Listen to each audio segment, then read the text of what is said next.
Sasa tunataka kuhalalisha ili kuwe na hapa tuwe na migration.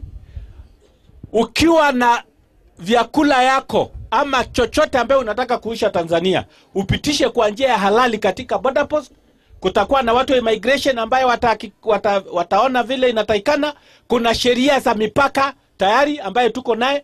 East African Customs Union iko ambaye tunajua vyakula kutoka Tanzania kuingia Kenya, kuna utaratibu wa kuleta hivyo vyakula. Na zile zinatoka Kenya kwenda huko kuna utaratibu. Na sasa sio ile biashara ndogo ndogo. Hatujakuja hapa kufungua biashara ndogo. Tunataka sasa tukisimama hapa malori itoke hapa Nelo mpaka Naekara. Malori ile inaleta biashara kutoka hapa kuingia Tanzania. Mpaka nitakana kuleta jumuiya ya East Africa ikuwe pamoja. Na mko na jukumu kubwa sana ndugu zangu kuangalia hiyo mpaka, kwa sababu hii mpaka na kuiweka natumia inagharimu serikali pesa nyingi sana.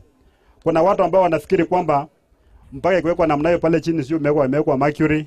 So napata watu wanachimba na kuharibu mpaka.